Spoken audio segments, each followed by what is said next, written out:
Hi to all the people in the Philippines and to all the people who is watching this video. No, I just want to share a word of encouragement. Gamay lang gid siya nga butang na pangpadasig mga igsoon, because as we hear sa mga news karon, dagang mga panghitabo, no?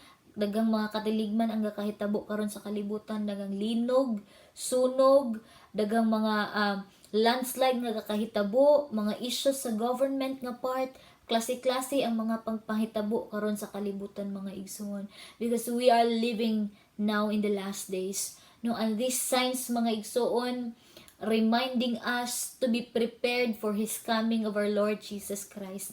This is not the time to be careless. This is not the time nga di nimo basahon ang pulong sa Ginoo. This is not the time nga di nimo hatagag pagtagad ang Dios. This is not the time nga di ka mo ampo sa Ginoo. This is not the time mga igsoon nga imong yaga-yagaan ang imong pagpangalagad sa Dios. This is the time to repent. This is the time to pray. This is the time mga igsoon sa pagpangandam sa pagbalik sa tuang buhi nga Dios.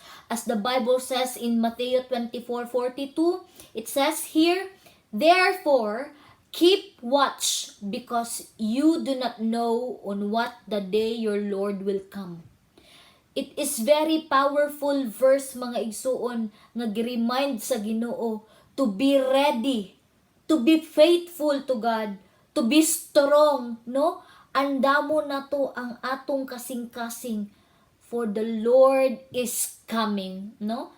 This is the last days mga igsoon, mo nang mangandam ta sa tuong kaugalingon, no? Kung ikaw nga nagtan-aw karon, please share this reminder to everybody nga mahimong andam sa pagbalik sa Dios, no? Gihigugma ta sa Dios, gihigugma ka sa Ginoo, manang pangandam, mangandam tang tanan, ug God bless everyone.